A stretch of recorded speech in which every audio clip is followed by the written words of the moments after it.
السلام علیکم ورحمۃ اللہ وبرکاتہ۔ الحمد للہ رب العالمین والصلاة والسلام علی سید المرسلین محمد وآلہ واصحابہ اجمعین، اما بعد، قال اللہ تبارک وتعالی: اعوذ باللہ من الشیطان الرجیم، بسم اللہ الرحمن الرحیم۔ ضرب اللہ مثلا للذین کفروا امرأة نوح وامرأة لوط كانتا تحت عبدین من عبادنا صالحین فخانتاہما فلم یغنیا عنہما من اللہ شیئا وقیل ادخلا النار مع الداخلین۔ وضرب الله مثلا للذين آمنوا امرأة فرعون إذ قالت رب ابن لي عندك بيتا في الجنة ونجني من فرعون وعمله ونجني من القوم الظالمين۔ صدق الله مولانا العظيم۔ محترم حاضرین، پچھلے چند جمعہ سے میں نے آپ حضرات کے سامنے عورتوں کے سلسلے میں حجاب، پردہ، برقع، بہت سی باتیں قرآن و حدیث کی روشنی میں عرض کی۔ اللہ تعالیٰ ان کو بار بار سننے، سمجھنے، عمل کرنے کی توفیق دے۔ یہ قرآن مجید کی جو آیتیں میں نے اس وقت تلاوت کی ہیں، یہ گویا ان سارے خطبوں کا تتمہ ہے کہ ان آیتوں میں اللہ تعالیٰ نے عورتوں کے لیے، جو اچھی عورتیں ہیں ان کے لیے اچھی عورتوں کی مثال دی، اور جو برے راستے پہ چلنا چاہتے ہیں ان کے لیے بھی بری عورتوں کی مثالیں دی۔ دنیا میں میاں بیوی میں کافی محبت ہوتی ہے، ماں باپ اپنے اولاد کو بہت چاہتے ہیں، اسی طرح بعض احباب اپنے دوستوں کو بہت محبت کرتے ہیں، لیکن اللہ تعالیٰ نے قرآن مجید میں بارہا یہ فرمایا ہے کہ قیامت کا دن ایسا دن ہے کہ وہاں نہ ماں باپ اولاد کو کام آئے گی، نہ اولاد ماں باپ کے کام آئے گی، نہ دوست و احباب ایک دوسرے کے لیے، نہ شوہر اپنی بیوی، نہ بیوی اپنے شوہر کے لیے۔ دنیا میں ایک دوسرے کو جان چھڑکتے ہیں، لیکن قیامت کا اور میدان محشر کا منظر یہ ہوگا کہ ایک دوسرے کو دیکھ کر بھاگیں گے کہ کہیں میری یہ نیکیاں چھین نہ لیں۔ اس کی سب سے بڑی مثال اللہ تعالیٰ نے اس آیت شریفہ میں دی، اور اس میں کئی اسباق ہیں، آپ دیکھیں گے۔ اللہ تعالیٰ فرماتے ہیں کہ ضرب اللہ مثلا للذین کفروا امرأة نوح وامرأة لوط، کافروں کے لیے جو اللہ کا انکار کر کے دنیا میں زندگی گزارتے ہیں، ان کے لیے اللہ تعالیٰ مثال دیتے ہیں حضرت نوح اور حضرت لوط علیہم السلام کی بیویوں کا۔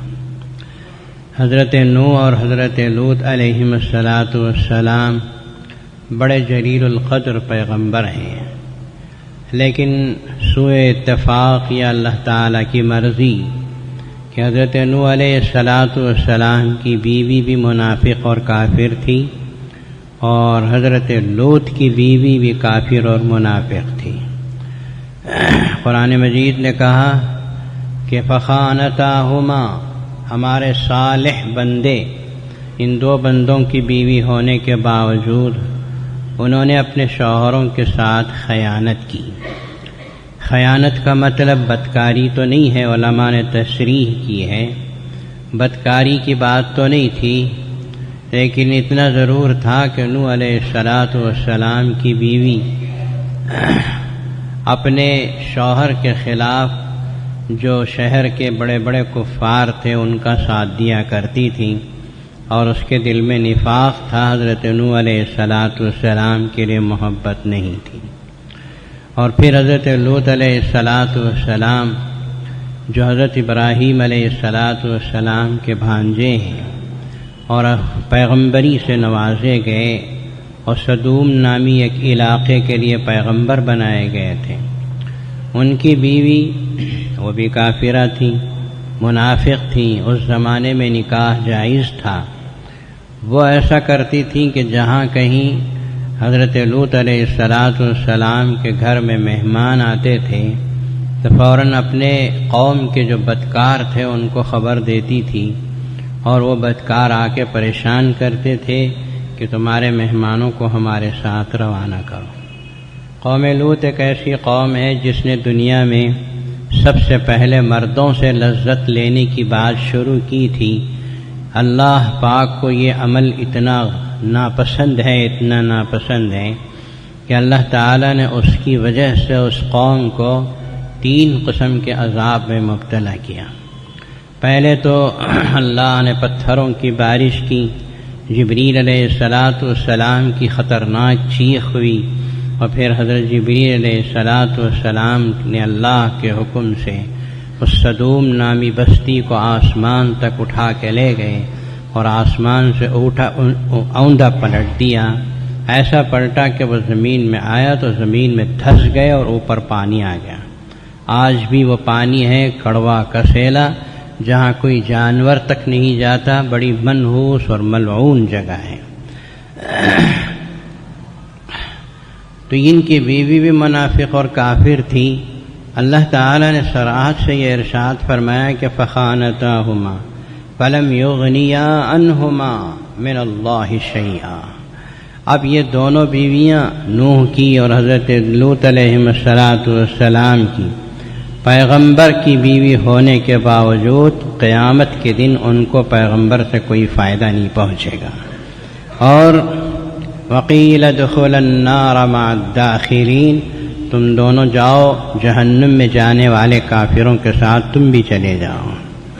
تو یہ ہے پیغمبر کی بیوی ہونے کے باوجود اپنی بدعملی کی وجہ سے وہ جہنم میں جائیں گی، جیسے حضرت ابراہیم علیہ السلام کے باپ آزر کے بارے میں بھی قرآن مجید نے کہا وہ مشرک ہے، انہ عدو للہ، وہ اللہ کا دشمن ہے۔ قیامت کے دن ان کو باپ کی شکل میں لایا جائے تو شاید حضرت ابراہیم علیہ السلام کے دل کو دکھ پہنچے، اس لیے یہ خچر کے ذریعے، خچر کا جتنا بڑا بچھو کی شکل بنا کے ان کو لایا جائے گا اور اس کو اٹھا کے جہنم میں ڈال دیا جائے گا۔ بندے کا اللہ سے رشتہ صرف ایمان و اسلام کا ہے، کفر ہے تو پھر کائنات کی کوئی طاقت اس کو جہنم کی آگ سے بچا نہیں سکتی۔ اپنے بیوی بچے، اپنے اولاد، اپنے مال دولت، ساری چیزوں سے آپ کی محبت بجا، لیکن ان سب سے کہیں بڑھ کر اپنی آخرت کی فکر کیجئے، اپنے ایمان کو سلامتی بخشیے۔ جددوا ایمانکم بقول لا الہ الا اللہ، لا الہ الا اللہ کی کثرت سے اپنے ایمان کو تازہ کرتے رہو، کہیں اس ایمان پہ زنگ نہ چھڑ جائے اور تم دنیا میں تو بہت معزز عمائدین شہر فلاں فلاں، لیکن قیامت کے دن تمہاری حیثیت ایک جہنم میں سے کچھ زیادہ کچھ بھی نہ ہو۔ اللہ کا ہم شکریہ ادا کرتے ہیں، اللہ کا ہم لاکھ لاکھ شکریہ ادا کریں کہ اللہ نے ہم کو ایمان کی دولت سے نوازا ہے۔ اس دولت کو باقی رکھنے، تازہ کرنے، مرتے دم تک اس کو باقی رکھنے اور حسن خاتمہ کی اللہ تعالی ہم سب کو توفیق عطا فرمائے۔ دوسری طرف دوسری آیت شریفہ میں اللہ تعالی نے مثال دی ایمان والوں کو کہ ایمان والے کیسے ہوتے ہیں۔ آزو بازو کیسے بھی لوگ کیوں نہ ہو، لیکن ایمان والا اپنے ایمان کو بچانے کی فکر کرتا ہے تو وہ آسانی سے بچا پاتا ہے، اللہ اس کی مدد فرماتے ہیں۔ وَضَرَبَ اللَّهُ مَثَلًا لِّلَّذِينَ آمَنُوا امْرَأَتَ فِرْعَوْنَ، اور اللہ تعالی نے مثال دی ایمان والوں کو۔ ایمان والوں، تمہارا ایمان تمہارے دل میں اللہ کی طرف سے دی ہوئی ایک اللہ کی نعمت ہے، تم نے اس کے لیے پیسہ خرچ نہیں کیا، تم نے کوئی اپلیکیشن نہیں دی تھی، اللہ کی جناب میں تم نے کوئی عرضی نہیں دی تھی کہ ہمیں ایمان والا بنا، یہ تو اللہ کا کرم ہے، اس کا فضل ہے، ہم اس کا شکریہ بھی ادا کرتے ہیں، لیکن اس ایمان کو باقی رکھنے کی کوشش کرو، اس کو بڑھانے کی، اس کے اندر نور زیادہ کرنے کی کوشش کرو۔ اگر کرو گے تو تمہارے لیے کوئی مشکل نہیں۔ آج تو ہمارے لیے کسی قسم کی مخالفت کا بھی سامنا نہیں ہے، لیکن مخالفت کا سامنا تھا، اس کی ایک مثال اللہ نے پیش کی کہ ضرب اللہ مثلا للذین آمنوا امرأۃ فرعون، اللہ تعالیٰ نے ایمان والوں کے لیے مثال دی فرعون کی بیوی کی۔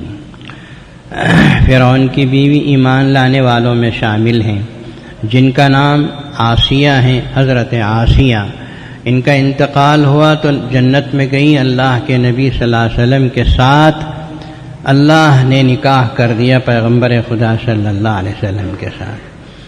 حضور اکرم صلی اللہ تعالی علیہ وسلم کی زوجہ محترمہ حضرت خدیجۃ الکبریٰ رضی اللہ تعالی عنہا کا انتقال ہو رہا تھا، تو اس وقت اللہ کے نبی نے اپنی بیوی حضرت خدیجہ سے فرمایا، خدیجہ جب تمہارا انتقال ہو، تم جنت میں جاؤ تو اپنی سوکن سے ہمارا سلام کہنا۔ حضرت خدیجہ حیران ہوئی اور آخری ان گھڑیوں میں سوال فرمایا کہ یا رسول اللہ، میرے علاوہ تو آپ کی کوئی بیوی نہیں ہے، آپ نے اور کوئی شادی تو نہیں کی، پھر کون سی سوکن کی بات آپ فرماتے ہیں؟ کہا کہ آسیہ جنت میں ہیں اور وہ میری بیوی ہیں اس وجہ سے کہ جب وہ جنت پہ داخل ہوئی تو اللہ نے ان کا نکاح مجھ سے کر دیا، اسی لیے میں نے ان کو تمہاری سوکن کہا۔ اندازہ لگایا آپ نے کہ آسیہ کا مقام کیا ہے، لیکن یہ مقام یوں ہی نہیں ملا، تھوڑا سا تفصیل سنیں آپ تو آپ کو سمجھ میں آئے گا کہ ایمان والا کیسے ہوتا ہے اور مومن کی شان کیا ہوتی ہے۔ حضرت آسیہ فرعون کی بیوی، اس زمانے میں کافر و مشرک کا نکاح درست تھا۔ آسیہ جو تھی وہ فرعون جیسے ظالم و جابر شخص کی بیوی تھی، وہ ایمان قبول کرتی ہیں تو اس طرح سے کہ ایک مرتبہ ان کی کنیز، ان کی لونڈی ان کے بالوں میں کنگا کر رہی تھی۔ بادشاہوں کے دربار میں ہر کام کے لیے الگ الگ لونڈیاں کام کرنے والے ہوتے ہیں، ان کی لونڈی جو ہے ان کے چوٹی بنا رہی تھی، اچانک کنیز کے ہاتھ سے کنگھی نیچے گر گئی تو کنیز نے جھک کر بسم اللہ پڑھ کر اس کنگھی کو اٹھایا تو حضرت آسیہ حیران ہو کے کہنے لگی، لگتا ہے تیرے اوپر موسیٰ کا جادو چل گیا اور تو موسیٰ پہ ایمان لا چکی ہے۔ کنیز نے کہا، ہاں میں موسیٰ پہ ایمان لا چکی ہوں، ایمان کبھی چھپنے والی چیز نہیں۔ یار لوگوں نے کہا ہے کہ عشق نہیں چھپتا، مشک نہیں چھپتا، ہم کہتے ہیں عشق و مشک سے زیادہ ایمان کبھی چھپتا نہیں ہے۔ ایمان تو مسلمان کے ہر عمل سے، ہر عضو سے ظاہر ہونے والی چیز ہے۔ ایمان تو ایسا ہے کہ آدمی کچھ بولے بھی نہیں تو اس کے چہرے سے ایمان جھلکتا ہے، دیکھ تو ہی پتہ چلتا ہے کہ یہ ایمان والا ہے، اس کے چہرے پہ ایمان کا نور پایا جاتا ہے۔ آسیہ نے پوچھا، کیا تم مسلمان ہو چکی ہو، موسیٰ کے ہاتھ پہ ایمان قبول کر چکی ہو، ان کے رب کو مان چکی ہو؟ تو کنیز نے کہا، ہاں میں موسیٰ کے رب پہ ایمان لا چکی ہوں، رب العالمین پر ایمان رکھتی ہوں۔ اب یہ بات چھپی نہیں، فرعون کے کانوں تک پہنچ چکی۔ فرعون نے اس کو بلایا اور کہا کہ تو مجھے رب نہیں مانتی؟ فرعون نے تو اعلان کر دیا تھا نا، سورہ نازعات میں اللہ تعالی نے فرمایا، انا ربکم الاعلی، اس نے اعلان کیا تھا کہ میں سب سے بڑا رب ہوں، سب سے بڑا خدا ہوں۔ فرعون نے یہ اعلان کیا تھا، اپنے آپ کو منواتا تھا، اپنے سامنے لوگوں کو سجدہ کراتا تھا۔ تو اس نے کہا کہ یا تو مجھے رب مان، تیرے بچوں کی سلامتی تجھے حاصل رہے گی۔ 2 بیٹیاں تھیں اس کی، ایک چلتی پھرتی تھیں، ایک گود میں تھی جو دودھ پیتی تھیں۔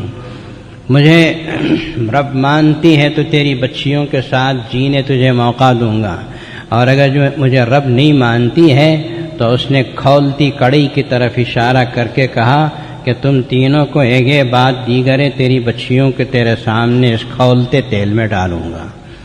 یہ ہیبت ناک اور خطرناک منظر. فرعون کی بیوی حضرت آسیہ بھی وہاں موجود تھیں. انہوں نے بھی دربار میں تشریف فرما تھے. انہوں نے بھی دیکھا کہ کنیز نے کہا کہ آپ مجھے جو چاہے کر لیجئے، میں رب العالمین پہ ایمان لا چکی ہوں، اس سے ہٹنے والی نہیں ہوں. تو فرعون کو غصہ آیا. غضبناک ہو کر اس نے حکم دیا کہ اس کی بڑی بیٹی کو تیل میں ڈالو. دیکھتے دیکھتے کباب تلے ہیں کبھی آپ لوگ؟ آپ کہاں تلتے ہیں؟ آپ کی بیویاں نہ تلتی. کباب تل کے دیکھو، جس طرح کباب جس تلا جاتا ہے اس طرح بڑی بیٹی کو کھولتے تیل میں ڈال دیا گیا. ایک ہی سیکنڈ میں وہ ننھی منی جان کباب کی طرح سوکھ کے لکڑی بن گئی. ایک ماں کے دل پہ کیا گزرا ہوگا. ایمان بڑی طاقت کی چیز ہے، اس سے بڑی بڑی مصیبتوں کو برداشت کر لیتا ہے، کرنے کی طاقت پیدا کر دیتا ہے. جب ڈالا گیا تو ماں نے نظریں بھینچ لی اور اپنے آپ کو صبر و تحمل میں رکھا، لیکن اللہ تبارک و تعالی نے آنکھوں سے پردے ہٹا دیے. اور جیسے ہی پردے ہٹے تو اس کنیز نے دیکھا کہ اس کی بیٹی تیل کے اندر گری ہے، تلی گئی ہے، لیکن اسے کسی قسم کی تکلیف نہیں ہوئی. اس کی روح جا رہی تھی. جاتے جاتے اپنی ماں سے کہہ رہی تھی، ماں صبر کرنا، جنت میں ملاقات کریں گے. ماں صبر کرنا، جنت میں ملاقات کریں گے.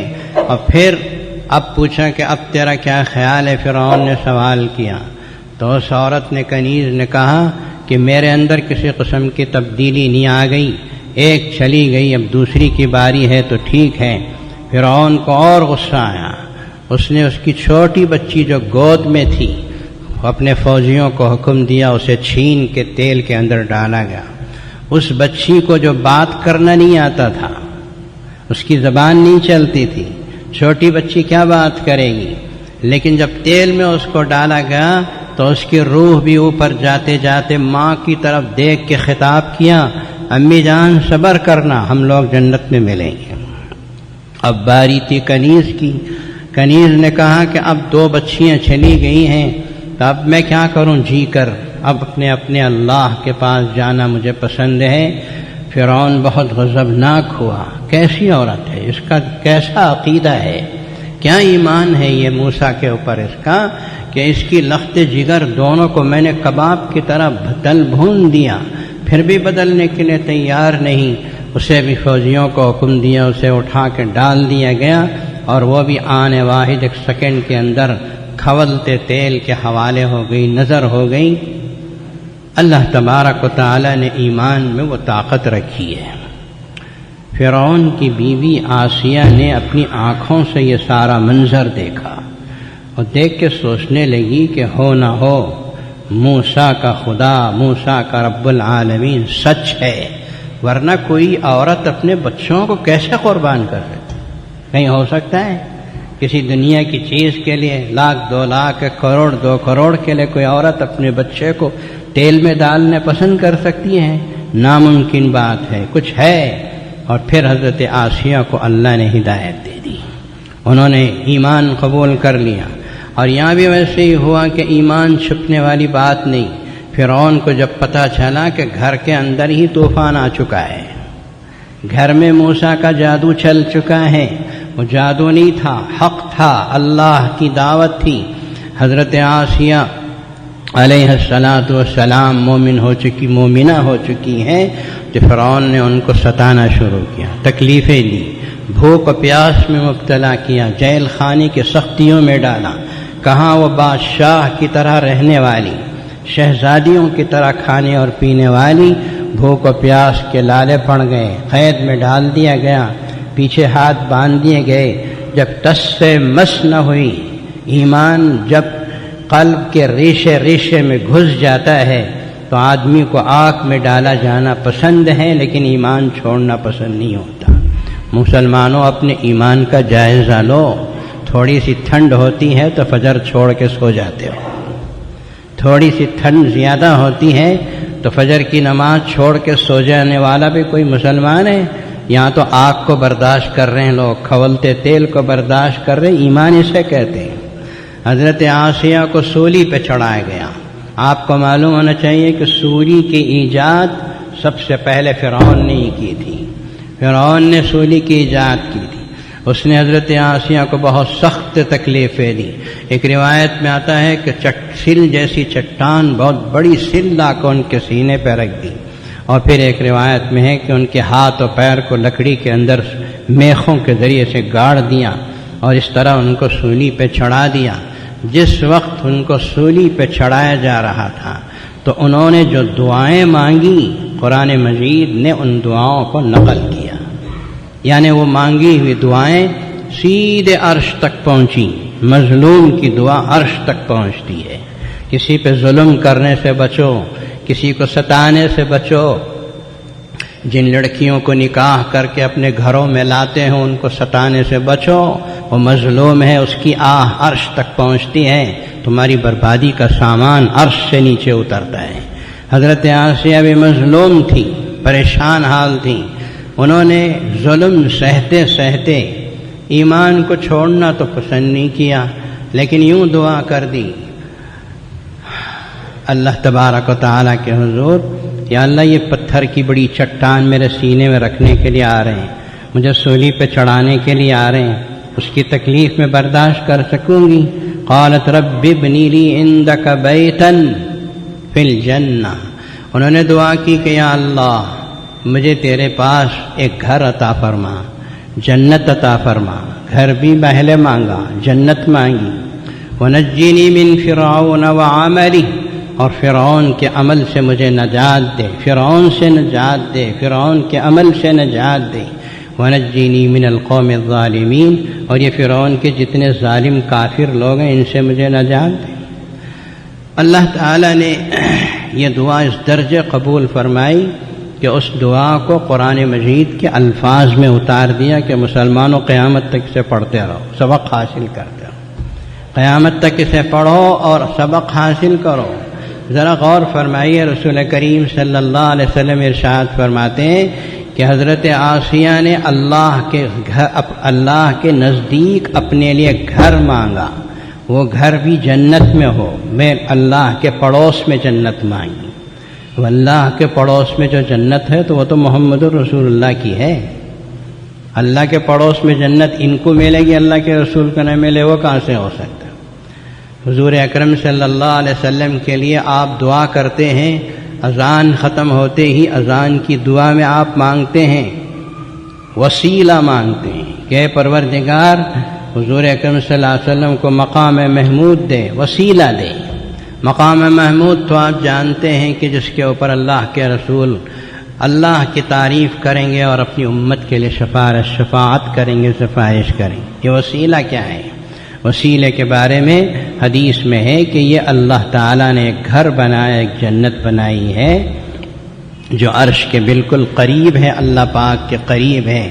اس وسیلے میں آسیہ کو جگہ کیسے ملے گی جبکہ وہ رسول اللہ صلی اللہ علیہ وسلم کا مقام ہے؟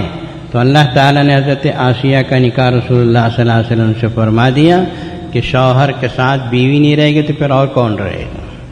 تو اللہ نے اس دعا کو قبول کیا. رب ابنی لی عندک بیتا، اے پروردگار تیرے قریب مجھے گھر عطا فرما، فی الجنہ جو جنت میں ہو، ونجنی من فرعون وعملہ، اور اس کے کام سے مجھے اس کی مصیبتوں سے نجات دے، بہت تکلیف اٹھا چکی میں اس کے ذریعے سے. تو حدیث میں آتا ہے رسول اللہ صلی اللہ علیہ وسلم نے فرمایا کہ جس وقت ان کے سینے پہ پتھر کی چٹان رکھی گئی اللہ نے فوراً ان کی روح کو قبض کر لیا، ان کو کوئی تکلیف نہیں ہوئی، اور سیدھے اللہ تعالیٰ نے حدیث میں آیا فرمایا کہ فرشتوں سے کہا کہ آسیہ کی جان نکلنے سے پہلے جنت میں ان کا مقام بتا دو. فرشتوں نے ہٹا دیا پردے، انہوں نے اپنی جنت کو دیکھ لیا. اس طرح دنیا سے ایمان کے ساتھ گئیں. یہ تو بولنا بھی آسان ہے، آپ کو سننا بھی آسان ہے، لیکن حضرت آسیہ نے فرعون کا ظلم کتنا سہا ہوگا یہ اگر آپ بعد میں بیٹھ کے سوچیں تو تھوڑا سمجھ میں آئے گا. آپ لوگ تھوڑی بہت تو عقل رکھتے ہیں، اپنے بیوی بچوں میں بیٹھ کے اس کا مباحثہ کرو، بات چیت کرو، اور پھر معلوم کرو، پھر سوچنے کی کوشش کہ حضرت آسیہ نے فرعون کے محل میں کس طرح تکلیفیں برداشت کی ہوں گی. جس کی بنا پر اللہ تبارک و تعالی نے ان کو اتنا اونچا مقام دیا۔ ایک یہ مثال دی فرعون کی بیوی آسیہ کی کہ ایمان کے لیے انہوں نے اتنا کچھ کیا تو اللہ تعالی نے دنیا میں ان کی دعائیں قبول کر۔ اس کے بعد والی آیت میں اللہ تبارک و تعالی فرماتے ہو مریم ابنت عمران، عمران کی بیٹی مریم حضرت عیسیٰ علیہ السلام کی ماں۔ قرآن مجید میں اللہ نے ان کی تعریف فرمائی کہ احسنت فرجہا فنفخنا فیہ من روحنا وصدقت بکلمات ربہا وکتبہ وکانت من القانتین۔ مریم ایسی لڑکی ہے، عمران کی بیٹی، حضرت عیسیٰ علیہ السلام کی والدہ محترمہ، جنہوں نے اپنی عصمت و عزت کی حفاظت کی، اپنے اخلاق و کردار کی حفاظت کی، اپنے آپ کو پوری طرح ایمان و اسلام کے دائرے میں رکھا اور اللہ کی مطیع و فرما بردار ہوئی۔ اللہ نے جو کتاب اتاری اس پہ ایمان قبول کیا، آخر میں فرمایا وکانت من القانتین، اور یہ بہت ہی اطاعت و فرما برداری کرنے والی میں تھی۔ حضرت زکریہ علیہ السلام نے ان کی کفالت کی ذمہ داری لی تھی۔ بیت المقدس میں ایک محراب تھا، اس کو دروازہ لگا کر اس کے اندر حضرت مریم کو چھوڑا کہ تم ہمیشہ یہاں عبادت کرتی رہو۔ حضرت زکریہ علیہ السلام فرماتے ہیں جب بھی میں قفل کھول کے دروازہ کھول کے اپنی بھانجی سے ملنے جاتا تھا تو دیکھتا تھا کہ مریم عبادت میں مصروف ہیں، برابر عبادت میں لگی۔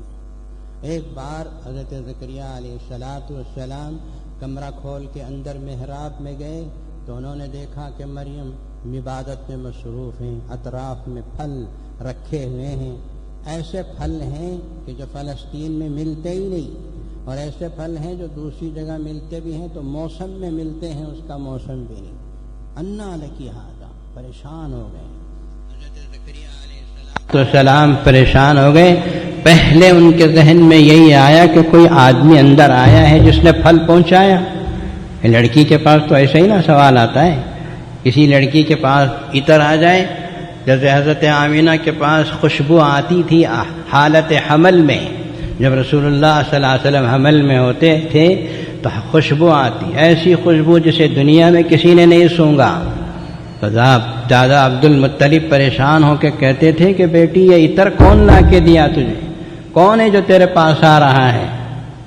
حضرت آمینہ کہتی کہ ابا جان میں نے کوئی عطر نہیں لگایا، معلوم ہوتا ہے یہ میرے پیٹ میں جو بچہ ہے اس کی برکت ہے، یہ اس کی برکت اور اس کی خوشبو ہے، کوئی آ نہیں رہا ہے، اس کی خوشبو ہے یہ جو آپ محسوس کر رہے ہیں۔ یہ پھل کہاں سے آ گیا؟ قالت هو من عند اللہ، حضرت مریم نے کہا کہ خالو جان آپ تو قفل لگا کے گئے تھے، یہاں کون آئے گا؟ وہ تو اللہ کی طرف سے آئے، اللہ کی طرف سے، اللہ نے بھیجے میرے کھانے کے لیے۔ حضرت زکریہ علیہ السلام کو تنبہ ہوا، ہاں میں تو بند کر کے گیا تھا، یہاں کون آ سکتا ہے؟ اللہ آتے ہیں۔ بے موسم کے پھل دیے اللہ نے، تو حضرت زکریہ کو خیال آیا جو بے موسم کے پھل دے سکتا ہے وہ بوڑھے کو بھی اولاد دے سکتا ہے۔ تو پھر ہاتھ پھیلا دیا اللہ کے سامنے۔ سورہ مریم پڑھیے، ترجمہ پڑھیے، لطف و لذت آئے گا۔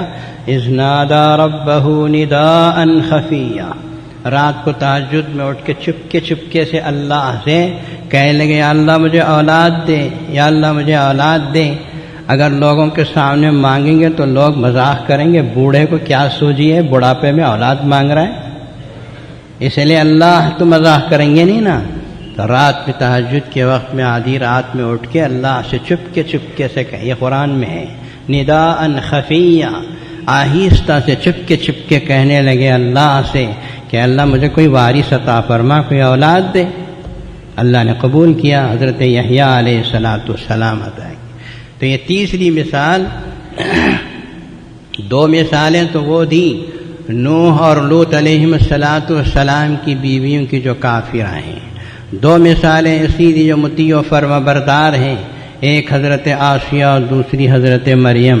مسلمان عورتوں کے سامنے ان چیزوں کو بیان کرو، آپ اپنے گھروں میں اپنی بیٹیوں، اپنی بیوی کو بٹھا کے، اپنے بچوں کو بٹھا کے ان کو سناؤ، یہ چیزیں سنانے کی ہیں ٹی وی بند کرو، انٹرنیٹ بند کرو، ان چیزوں کو اپنی بچیوں کو سناؤ، بچیوں میں اصلاح پیدا ہوگی۔ اور پھر آپ کو معلوم ہونا چاہیے کہ عورت بگڑتی ہے تو شوہر بھی بگڑتا ہے، عورت برباد ہوتی ہے تو شوہر بھی کوئی جنت میں نہیں جائے گا، وہ بھی تو برباد ہوتا ہے۔ اس کی مثال بھی اللہ نے قرآن مجید میں دی، آپ کو یاد ہے سورت تبت یدا ابی لہب، ابو لہب کے دونوں ہاتھ تباہ ہو جائیں، ٹوٹ جائیں، برباد ہو جائیں، وہ تب وہ بھی ہلاک ہو گیا۔ یہ ابو لہب جو تھا رسول اللہ کا بڑا سخت ترین دشمن تھا، اس کی بیوی اس سے بھی بڑی دشمن اللہ کے رسول، ہاتھوں میں کانٹے دار لکڑیاں لے کے پھرا کرتی تھیں، جہاں جہاں رسول اللہ صلی اللہ علیہ وسلم جاتے تھے وہاں وہاں یہ راستے میں آپ کے وہ کانٹے بچھاتی تھیں تاکہ محمد رسول اللہ کے پیروں میں چھبیں۔ اللہ کے نبی نے کبھی چھیڑا نہیں، کبھی کچھ کیا نہیں، کبھی کچھ تعرض نہیں کیا۔ اللہ تبارک و تعالی نے قرآن مجید میں یہ سورت اتار دی تبت یدا ابی لہب کی، اور اس میں ہے وامرأتہ حمالۃ الحطب، اس کی بیوی جو کپڑے جو گلے میں لکڑیاں ڈال کے پھرتی ہے، قیامت کے دن اللہ تعالیٰ اس رسی کے بدلے میں آگ سے بٹی ہوئی رسی اس کے گلے میں ڈالیں گے۔ یہ جو بیوی تھی ابو لہب کی، بڑی خطرناک قسم کی عورت تھی۔ حضور صلی اللہ علیہ وسلم نے کوہ صفا کے اوپر پہاڑی کا واز دیا، مشہور ہے تاریخ میں، سیرت کی کتابوں میں۔ لوگوں سے کہا میں اگر یہ کہوں کہ اس پہاڑ کے پیچھے سے کوئی لشکر آ رہا ہے تم مانو گے؟ لوگوں نے کہا آپ تو سچے ہیں، صادق ہیں، امین ہیں، آپ کی بات جھوٹی کہاں ہو سکتی؟ تو آپ علیہ السلام نے فرمایا تو میری اس بات کو مانو کہ ایک دن قیامت کا ایسا آنے والا ہے کہ جس دن تمہارے زندگی کا حساب و کتاب ہوگا، میں اللہ کا رسول ہوں، میرے اوپر ایمان لاؤ، میں اس عذاب سے تمہیں ڈراتا ہوں۔ تو ابو لہب نے بہت ناراض ہوا ابو لہب، اور اس نے کہا تب بلک تیرا ناز جائے، تیرا برباد ہو، لہٰذا جماعتا نا، اس کے لیے تو نے ہم کو جمع کیا۔ اس نے بڑا سخت سست کہا، اور روایت میں یہ بھی ہے کہ اس نے پتھر اٹھا کے آپ کو مارا، جس کی وجہ سے ایک روایت میں آتا ہے کہ ایڑی کے پاس آپ کو زخم لگا، خون بہا، اور ایک روایت میں آتا ہے کہ پیشانی کو بہا، جس کا بدلہ حضرت حمزہ رضی اللہ تعالیٰ عنہ نے لیا۔ اس وقت جب اس نے آپ علیہ السلام کو تبن کہا، تبن لکا، تو سورہ تبت یدا نازل ہوئی۔ اب یہ صورت مکے میں مشہور ہو گئی، چھوٹی سی صورت تھی، جیسے ہی نازل ہوئی پوری صورت یہ دو میاں بیوی کے بارے میں اتری، ابو لہب اور اس کی بیوی۔ حضور اکرم صلی اللہ علیہ وسلم نے قرآن کی صورت اتری تو سب کو سکھا دیا، پڑھنے لگے۔ اس کی بیوی جو دشمن رسول تھی وہ آئی مسجد حرام میں اور اپنے ہاتھ میں بڑا پتھر لے کے آئی کہ محمد رسول اللہ کو اوپر حملہ کروں گی، ماروں۔ حضور اکرم صلی اللہ علیہ وسلم حضرت صدیق اکبر کے ساتھ مسجد حرام میں بیٹھے تھے، وہ عورت آئی اور اس کا ارادہ تھا آپ پر حملہ کرنے کا۔ حضرت صدیق اکبر رضی اللہ عنہ نے فرمایا کہ حضور وہ آ رہی ہے، کہیں آپ پہ حملہ نہ کر دیں۔ تو اللہ کے نبی نے فرمایا ابو بکر پریشان مت ہو، مجھے وہ دیکھ ہی نہیں سکتی، اللہ تعالیٰ نے اس کی نظروں سے مجھے اوجھل کر دیا ہے۔ چنانچہ وہ آئی، سیدھے ابو بکر صدیق کے پاس آئی، وہیں بیٹھے اللہ کے نبی صلی اللہ علیہ وسلم، سورج کی طرح چمکنے والے، لیکن اللہ نے اس کی آنکھوں پہ پردہ ڈال دیا اور پوچھنے لگی ابو بکر کہاں ہے تمہارے ساتھی محمد صلی اللہ علیہ وسلم؟ یہ صلی اللہ علیہ وسلم میں اپنی طرف سے میرے لیے کہہ رہا ہوں، کہاں ہے تمہارے ساتھی محمد؟ وہ سنتی ہوں کہ انہوں نے ہماری بہت برائی کی ہے۔ حضرت صدیق اکبر نے کہا نہیں، محمد صلی اللہ علیہ وسلم نے تمہاری برائی نہیں کی۔ آپ نے کہاں کی؟ وہ تو خدا نے نازل کی ہے نا آیتیں، اللہ نے ان کی برائی کی، حضور صلی اللہ علیہ وسلم تھوڑی کر رہے ہیں، آپ نے نہیں کیا تھا۔ تو یہ جو عورت تھی تاریخ میں لکھا ہوا ہے، میں آپ سے تھوڑی بات عرض کر دوں کہ ابو لہب بڑا مکار چور قسم کا آدمی تھا، بڑا دولت مند، اللہ نے خوب دولت دی تھی، لیکن جہاں دولت ہوتی ہے وہیں ہرس بھی زیادہ ہوتی ہے۔ اب یہ دولت مند تھا، ایک مرتبہ مکے کا خزانہ، کعبۃ اللہ میں خزانہ تھا سونے چاندی کا، اس میں بہت سا سونا چوری ہو گیا۔ لوگوں نے کہا ہو نہ ہو اس چوری کرنے والا ابو لہب خود ہی ہوگا، اس لیے کہ وہی متولی ہے، وہی بڑا ہے، اور وہی اس کے ہاتھ میں کنجی آ سکتی ہے، اسی نے چوری کی ہوگی۔ اصل میں اس کی بیوی بڑی حریص تھی، سونا چاندی پیسہ لتا اپنے شوہر کو اکساتی رہتی تھی کہ کعبۃ اللہ میں بیکار خزانہ کیوں پڑا، اسے لاؤ، چرا کے لاؤ۔ جیسے آج کل کی بیویاں اپنے شوہروں سے بار بار وہ لاؤ یہ لاؤ وہ لاؤ یہ لاؤ، بعض شوہر پریشان ہو کے خودکشی کر لیتے ہیں، ایسے ہوتا ہے نا۔ اللہ حفاظت کرے، اللہ ہر مسلمان کو بچائے، اللہ ہر مسلمان کی حفاظت کرے۔ 100 مرتبہ میں دعا کرتا ہوں، اپنی شوہر کو اگر بیوی پریشان کرے گی تو وہ رشوت لے گا، چوری کرے گا، اور کیا کیا برے کام ہے سارے کام کرے گا۔ اس لیے عورتوں کو چاہیے کہ وہ اپنے شوہروں پہ زبردستی نہ کریں، وہ لاؤ جی یہ لاؤ جی وہ لاؤ جی، لاؤ جی لاؤ جی لاؤ جی میں جی اٹھ کے اوپر چلے جاتے ہیں۔ یہ عورت ایسی تھی، اپنے شوہر کی بربادی، ابو لہب کی وہ تو خود پہلے سے دشمن رسول تھا، اور اس کی بربادی میں سب سے بڑا ہاتھ اس کی بیوی کا تھا۔ یہ سورہ تبت یدا کی پوری تفسیر میں تفصیل لکھی ہوئی موجود ہے۔ اللہ تعالیٰ سے دعا فرمائیے کہ اللہ تعالیٰ ہماری امت کی عورتوں کو صحیح سبق عطا فرمائے۔ اس کے لیے میرے بھائیوں آپ کو چاہیے کہ اپنی عورتوں پر نگاہ رکھیں، اپنے گھروں کے اندر صحابیات کے واقعات کو پڑھ کر سنائیں۔ اچھی کتابیں ہیں، صحابیات کی کتابیں ہیں۔ اللہ تبارک و تعالیٰ نے اس امت میں ایسے ایسے علماء رکھے ہیں جنہوں نے ساری چیزوں کو جمع کر کے ہمارے سامنے رکھ دیا۔ ان چیزوں کو پڑھو، پڑھ کے سناؤ، اپنی عورتوں کے مزاج کو درست کرنے کی کوشش کرو، ورنہ حرص، لالچ، مال کا، دولت کا، سونے کا، چاندی کا، یہ تو آدمی کو برباد کر دیں گے۔ ہمارے حضرت قاری طیب صاحب رحمۃ اللہ علیہ نے لکھا ہے نا کہ ایک عورت تھی بڑے گھرانے کی، اسے کہا کہ مسالہ پیس، سل بتہ اٹھا کے مسالہ پیس۔ اس نے کہا میں کہوں مسالہ پیسوں، میں پیسوں گی نہیں، مجھ سے نہیں ہوگا، یہ پتھر کا سل مجھے اٹھے گا نہیں، میں کیسے ناریل پھوڑوں اس سے۔ تو اس شخص نے یہ کیا کہ پتھر کا وہ سل بتہ ہوتا ہے نا، تو بتہ لے جا کے اس کے اوپر سونے کا پانی چڑھا دیا، پانی چڑھا کے لا کے دیکھو میں تمہارے لیے سونے کا اتنا بڑا بتہ بنا کے لایا ہوں، اور بہت خوش ہو گئی۔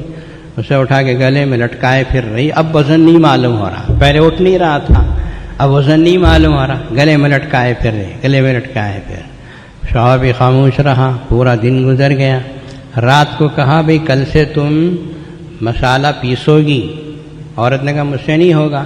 ارے سارا دن تو تم اپنے گلے میں پتھر کا سیل بندھے پھری ہو، یہ مسالہ پیسنا کیوں نہیں ہوتا؟ ہاں، اب جو کھول کے اٹھا کے دیکھا تو وہ سونا نہیں ہے، اس کے اوپر پانی چڑھا ہوا ہے۔ یہ ہے حرص، سب کچھ کرا دیتی ہے۔ اور آدمی اللہ رسول کے احکامات کو سامنے رکھ کر خدمت کرے، کام کرے، یہ کسی سے نہیں ہوتا۔ اپنے گھروں کی نگاہ کی نگہداشت رکھو، حفاظت کرو، اچھے اخلاق و کردار کی تعلیم دو۔ اللہ تبارک و تعالیٰ نے ایک توفیق دے۔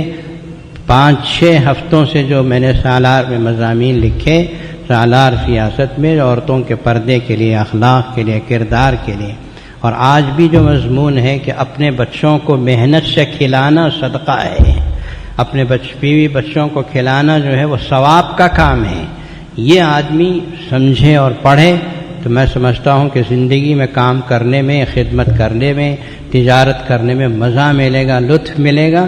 اور اگر یوں کہے آدمی جتنا کماتا ہوں جورو بچے کھا جاتے ہیں، بچانے نہیں ہوتا، یہ بچا کے کیا کرے گا؟